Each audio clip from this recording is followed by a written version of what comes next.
மாவட்ட காங்கிரஸ் கமிட்டி அலுவலகமான அருணாச்சல மன்றத்தில் மதசார்பற்ற முற்போக்கு கூட்டணியின் வேட்பாளர் மற்றும் காங்கிரஸ் பேரியக்க நிர்வாகிகள் பங்கேற்ற ஆலோசனை கூட்டம் மற்றும் சந்திப்பு நடைபெற்றது. இக்கூட்டத்தில் கூட்டணியின் முக்கிய வேட்பாளர்கள் கலந்து கொண்டு காங்கிரஸ் கட்சி நிர்வாகிகளை நேரில் சந்தித்து தங்களது தொகுதிகளுக்கு ஆதரவை திரட்டினர். திருவெரும்பூர் சட்டமன்ற தொகுதி வேட்பாளர் அன்பில் மகேஷ் பொய்யாமொழி அவர்கள் கலந்து கொண்டு ஆதரவு கோரினார். திருச்சி கிழக்கு சட்டமன்ற தொகுதி வேட்பாளர் இனிகோ இருதயராஜ் அவர்கள் கலந்து கொண்டு நிர்வாகிகளுடன் ஆலோசனை நடத்தினார். மணப்பாறை சட்டமன்ற தொகுதி வேட்பாளர் அப்துல் சமத் அவர்கள் கலந்து கொண்டு ஆதரவு திரட்டினார். இந்த சந்திப்பின் போது மாநகர கழக செயலாளர் மு மதிவாணன், காங்கிரஸ் பேரியக்கத்தின் தெற்கு மாவட்ட தலைவர் ராஜலிங்கம், மாநகர் மாவட்ட தலைவர் ரெக்ஸ் மற்றும் மாநில மாவட்ட வட்டார நிர்வாகிகள் வேட்பாளர்களுக்கு சிறப்பான வரவேற்பு அளித்தனர். தேர்தல் பணிகளை ஒருங்கிணைப்பது குறித்தும் கூட்டணி கட்சிகளின் வெற்றியை உறுதி செய்ய வேண்டிய களப்பணிகள் குறித்தும் இக்கூட்டத்தில் விரிவாக ஆலோசிக்கப்பட்டது. நிகழ்வில் காங்கிரஸ் கட்சியின் முக்கிய நிர்வாகிகள், தொண்டர்கள் மற்றும் கூட்டணி கட்சி பிரதிநிதிகள் பெருந்திரளானோர் கலந்து கொண்டனர்.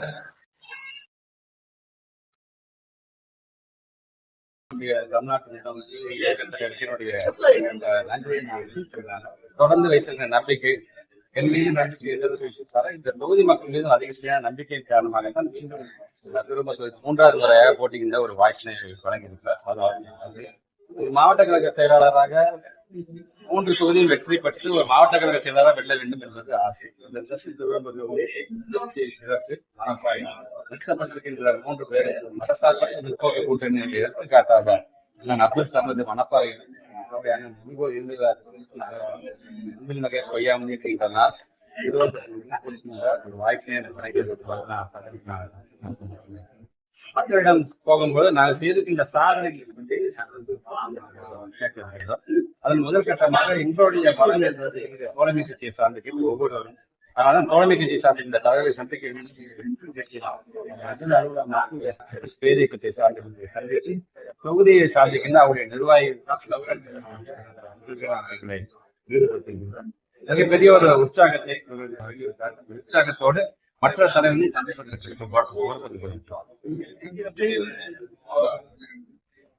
யாரு வேணா எங்க வேணா போட்டியிடலாங்க. நீங்க தமிழ்நாட்டு யாரு வேணா எங்க வேணா போட்டியிடலாம். அதுக்கு தேர்தல் கமிஷனுடைய விதிமுறையை மீறாமல் யார் வேணாலும் போட்டிடலாம். அது அவருடைய எங்களை பொறுத்தது தமிழ்நாடு முதலமைச்சர் ரொம்ப கிளியரா சொல்லிட்டாங்க. இந்த போட்டி என்பது தமிழ்நாடு அணியா டெல்லி அணியா என்று சொல்லியிருக்கார்கள். ஆக நமக்கு நம்முடைய நாட்டுக்கு எதிர்ப்பாக செயல்படக்கூடிய அந்த அணியை வீழ்த்துவதா இந்த ஒரே விஷயம்.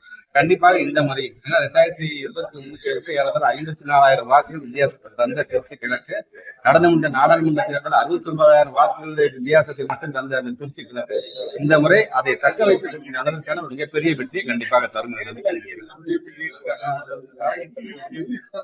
கடுமையான விஷயம். நம்ம திராவிட மாநிலத்தை மக்களுடைய ஒவ்வொரு ஓட்டு எவ்வளவு முக்கியம் அப்படிங்கிறதுக்காக சொல்றேன். அவங்க ஓட்டு போட்டு எங்க தேர்ந்தெடுக்கிற மூலமாகத்தான் இப்படிப்பட்ட ஒரு திட்டமே நமக்கு வந்தது. இத்தனை ஆண்டு காலம் யாரும் சிந்திக்காத ஒரு திட்டமாக கிட்டத்தட்ட 20 லட்சம் பிள்ளைகள் 1ஆம் வகுப்பு 5ஆம் வகுப்பு வரை பயன்பெறுகின்ற இந்த காலை உணவு திட்டத்தை கொண்டு வந்து வயிறார பிள்ளைங்க சாப்பிட்டு முதல்ல ஸ்கூலுக்கு வரணும் ஆசைப்பட்டு அது வாய்ப்பை வழங்கிய மக்களுக்கு தான் நான் நன்றி தெரிவிச்சேன். இப்ப இன்னைக்கு அதை விரிவுபடுத்த போகிறதாக 5ஆவது வகுப்பு மட்டுமல்ல 8ஆம் வகுப்பு படிக்கிற பிள்ளைங்களுக்கு காலை உணவு தப்பு என்பதன் மூலமாக எத்தனை கூடுதலாக ஒரு 15 லட்சம் பிள்ளைங்க வந்து பயன்பெறுகிறாள் என்று சொல்லும்போது கல்வி அறிவு முறையா நம்ம கொடுத்துட்டாலே போதும். அதன் பிறகு அந்த பிள்ளைங்க அடுத்தது என்ன செய்ய வேண்டும் அந்த அறிவு அவங்க